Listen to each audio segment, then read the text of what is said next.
மக்களவைத் தேர்தலில் அதிமுக சார்பில் போட்டியிட விருப்ப மனு அளித்தவர்களிடம் இன்றைய தினத்திற்கான நேர்காணலானது நிறைவு பெற்றிருக்கிறது. முக்கிய செய்தியாக பார்த்து வருகிறோம். மக்களவைத் தேர்தலில் அதிமுக சார்பில் போட்டியிட விருப்ப மனு அளித்தவர்களிடம் நேர்காணலானது இன்றைய தினமும் நாளைய தினமும் நடைபெறும் என்று ஏற்கனவே அறிவிக்கப்பட்டிருந்த சூழலில் இன்று காலை முதல் நடைபெற்று வந்த நேர்காணலானது தற்பொழுது முடிவடைந்திருக்கின்றது. முக்கிய செய்தியாக பார்த்து வருகிறோம். அதிமுக தலைமை அலுவலகத்தில் மக்களவைத் தேர்தலில் அதிமுக சார்பில் போட்டியிட விருப்ப மனு அளித்தவர்களிடம் அதிமுக பொதுச் செயலாளர் எடப்பாடி பழனிசாமி முன்னிலையில் நேர்காணலானது நடைபெற்றது. இந்த நிலையில் இன்றைய தினத்திற்கான நேர்காணலானது தற்பொழுது முடிவடைந்திருக்கின்றது. 20 தொகுதிகளுக்கு இன்றைய தினம் நேர்காணலும் நாளைய தினம் மீதம் இருக்கக்கூடிய 20 தொகுதிகளுக்கான நேர்காணலும் நடைபெறும் என்று ஏற்கனவே அறிவிக்கப்பட்டிருந்த சூழலில் இன்றைய தினத்திற்கான நேர்காணலானது தற்பொழுது நிறைவு பெற்றிருக்கிறது. கூடுதல் விவரங்களோடு இணைப்பில் இருக்கிறார் நமது செய்தியாளர் ரேவதி. ரேவதி, வணக்கம். முழுமையான விவரங்களை பதிவு பண்ணலாம். வணக்கம் சீதா.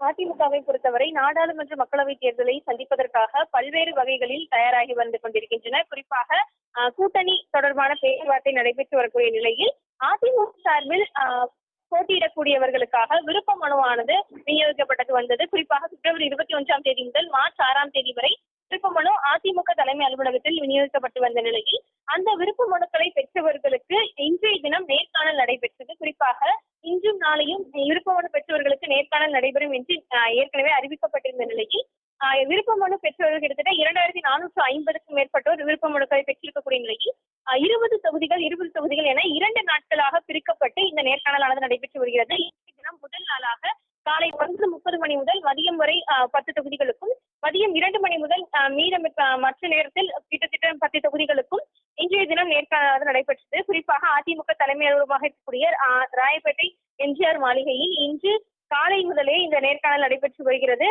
குறிப்பாக அதிமுக பொதுச் செயலாளர் எடப்பாடி பழனிசாமி, துணை பொதுச் செயலாளர்களாக இருக்கக்கூடிய நத்தம் விஸ்வநாதன், KP முனுசாமி, பொருளாளர் திண்டுக்கல் சீனிவாசன், தலைமை நிலைய செயலாளர் SP வேலுமணி, அவைத் தலைவர் தமிழ்மகன் உசேன் உள்ளிட்டோர் இந்த நேர்காணலில் பயின்று விருப்பமனு பெற்றவர்களிடம் நேர்காணல் நடத்தினர். குறிப்பாக காலையை பொறுத்தவரை திருவள்ளூர், சென்னை வடக்கு, சென்னை தெற்கு, மத்திய சென்னை, ஸ்ரீபெரும்புதூர், காஞ்சிபுரம், அரக்கோணம், வேலூர், கிருஷ்ணகிரி, தருமபுரி உள்ளிட்ட 10 தொகுதிகளுக்கு நேர்காணல் நிறைவு பெற்றது.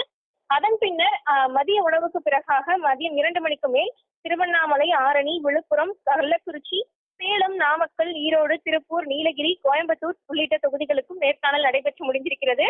இந்த நிலையில் நாளைய தினம் மீதம் இருக்கக்கூடிய புதுச்சேரி உட்பட 20 தொகுதிகளுக்கும் நாளை நேர்காணல் தொடர இருக்கிறது. இதே போன்று காலை 9:30 மணி முதல் நேர்காணல் தொடங்கி 10 தொகுதிகளுக்கும், மதியம் 10 தொகுதிகளுக்கும் நாளையும் நேர்காணல் தொடர இருக்கிறது. அதிமுக பொதுச் செயலாளர் பெயரில் விருப்ப மனு பெற்றவர்கள் மட்டுமின்றி தங்களுக்கு பெயரில் விருப்ப மனு பெற்றவர்கள் என அனைவருமே விருப்ப மனு பெற்றதற்கான அசல் கட்டண ரசீதுடன் அந்தந்த நேர காலத்தில் நேரடியாக இங்கே வந்து விருப்ப மனு பெற்றதற்காக இந்த நேர்காணலில் பங்கெடுக்க வேண்டும் என்று தெரிவிக்கப்பட்டிருந்த நிலையில் இன்று முதல் கட்டமாக 20 தொகுதிகளுக்கான நேர்காணல் முடிவடைந்திருக்கிறது. நாளை மீண்டும் மீதம் இருக்கக்கூடிய 20 தொகுதிகளுக்கு அதிமுக பொதுச் செயலாளர் எடப்பாடி பழனிசாமி தலைமையில் இந்த நேர்காணல் தொடர இருக்கிறது. விவரங்களுக்கு நன்றி ரேவதி.